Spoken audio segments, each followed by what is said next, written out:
इसी खबर को और बेहतर तरीके से समझने के लिए हमारे सहयोगी अश्विन मिश्रा हमारे साथ जुड़े। अश्विन का रुख करेंगे। अश्विन, जिस तरीके से लोकसभा चुनाव की तारीखों का ऐलान भी हो गया है, ऐसे में तमाम पार्टियां जो है अपने दामन में लगे दाग को साफ करने की हर मुमकिन कोशिश कर रहे हैं, लेकिन भूपेश बघेल जो एक बार फिर से चर्चा में आ गए। बता दें कि 508 करोड़ रुपए लेने के खिलाफ उन पर आरोप दर्ज किया गया है, तो ऐसे में तो कांग्रेस की मुसीबतें और भी बढ़ सकती हैं। बिल्कुल अलीशा, बात करें अगर छत्तीसगढ़ के पूर्व सीएम के खिलाफ ये मामला विधानसभा चुनाव से पहले खूब गरमाया था और बीजेपी इसे विधानसभा चुनाव में भी बड़ा मुद्दा बनाया था और वहां तख्ता पलट हुआ था। और आज बात करें जिस तरीके से ईडी के जांच के बाद और उनके बयान के बाद जिस तरीके से मामले बढ़ाए गए, आज 7 धाराओं में बघेल के खिलाफ FIR दर्ज की गई। धाराएं हैं 120B, 34, 106, 420, 467, 468, 471 के तहत दर्ज किया गया था। अगर बात करें इसमें और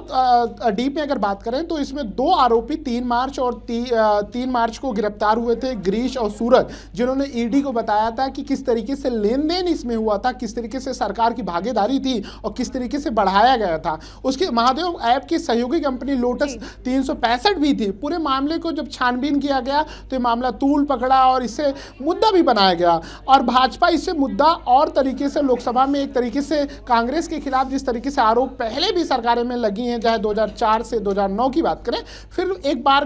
भाजपा इसे एक बड़ा मुद्दा बनाना चाहती है और बघेल इस बार लोकसभा चुनाव भी लड़ रहे हैं तो उनकी मुश्किलें थमने का नाम नहीं ले रही है। और साथ में कांग्रेस की नैया जो डूब रही थी, तो ये दामन कहीं ना कहीं कांग्रेस को और धरातल में से दूर करेगी कि वापसी के लिए जिस तरीके से भारत जोड़ो यात्रा, न्याय यात्रा, अडानी अंबानी की बात राहुल करते हैं, तो कहीं ना कहीं अब उनके लिए मुसीबत हो गए कि छोटी मोटी रकम नहीं है, 530 करोड़ का जिस तरीके से मैं आपकी बातों से पूरा इत्तेफाक रखती हूँ कि जिस तरीके से महादेव बैटिंग ऐप का ये मामला बताया जा रहा है, 508 करोड़ रुपए बहुत है। हर मंच से ये लोग हमेशा ही बातें करते हैं, चाहे वो मोदी सरकार पर निशाना साधना हो कि हमेशा जो है हम सही रास्ते पर चल रहे हैं और कांग्रेस की मुसीबतें कहीं भी सूरत से कम होने का नाम नहीं ले रही। उनके विधायक उनका साथ छोड़कर जा रहे हैं और जो लोग उनके जो कांग्रेस पार्टी के कद्दावर नेता हैं, जो चेहरा हुआ करते थे, अगर उस तरीके से अगर आप उनको देखें और उनके दामन पे दाग लगना, क्योंकि सभी चाह रहे हैं कि इस वक्त पार्टी की जो अच्छी छवि है वो लोगों के सामने प्रस्तुत की जाए, बेहतर अंदाज में लोगों के सामने खुद को प्रेजेंट कर सके। और ऐसे में भूपेश बघेल जो है कद्दावर नेता है, कांग्रेस के बड़ा चेहरा है,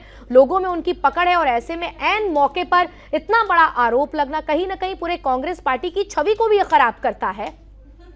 बिल्कुल अलीशा, छवि ही खराब करते हो। दूसरा एक मैसेज आप गलत जाएगा। आप न्याय की बात करते हैं, आप युवाओं की बात करते हैं, आप पारदर्शिता सरकार लाने की बात राहुल अगर करते हैं, जब आपके टीम में, आपके खेमे में और एक प्रदेश के मुख्यमंत्री के ऊपर इस तरीके से आरोप लगते हैं तो बहुत सारे प्रश्न चिन्ह उठते हैं। अशोक गहलोत का भी मामला ऐसे कई सामने आए थे। फिर हरियाणा में पुराने दस्तावेज जब खुले पन्ने, इतिहास के पन्ने खोले गए तो नौकरियों की बात गई, किस तरीके से रिश्तेदारों को नौकरियां बांटी गई। तो इस तरीके से बहुत सारे मामले, छत्तीसगढ़ में भी सहयोगी दल है, झारखंड में सहयोगी दल कांग्रेस के हैं, तो वहां भी ऐसे सवाल उठे। बिल्कुल ये परेशानी लोकसभा चुनाव से पहले कांग्रेस की मुसीबतें और बढ़ाएगा। और उत्तर प्रदेश में वैसे भी दूर थी, लेकिन 2 राजस्थान हो गया, छत्तीसगढ़ हो गया, हरियाणा हो गया, जहां उनकी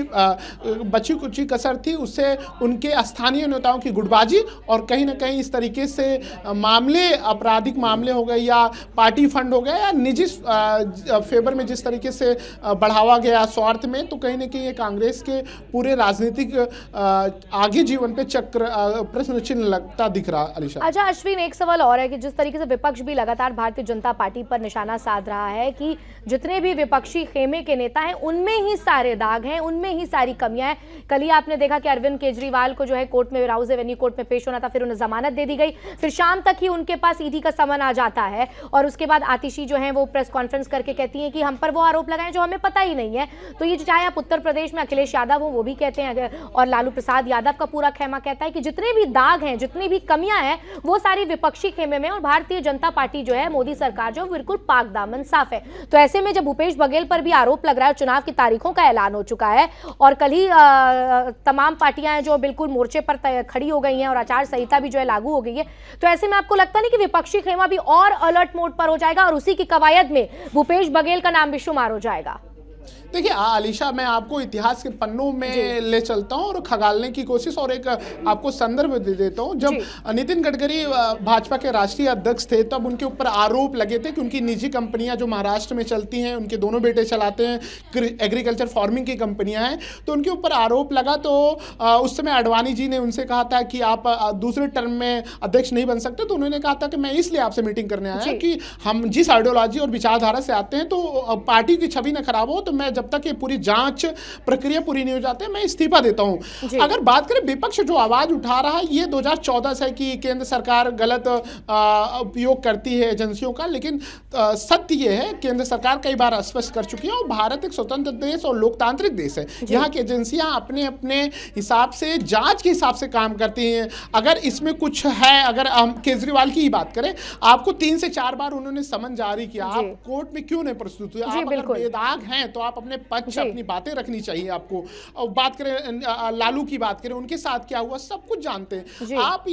आप जब अपने मुद्दे से और आपके पास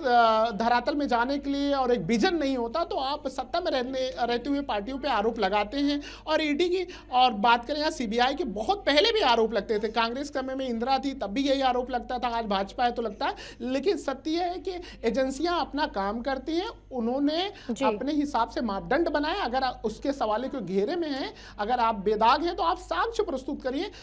आरोप लगाने से अच्छा ना, आप कोर्ट है, संविधान है, प्रक्रियाएं हैं, आप उससे गुजरिए और जनता को जी बिल्कुल अश्विन, यानी कुल मिलाकर आप यही कहना चाह रहे हैं कि अगर हम दूसरों के दाग तलाशने से बेहतर खुद ही अपने अंदर कमियां और खामियां तलाशने लगे तो ये बेहतर होगा। बहुत बहुत शुक्रिया आपका।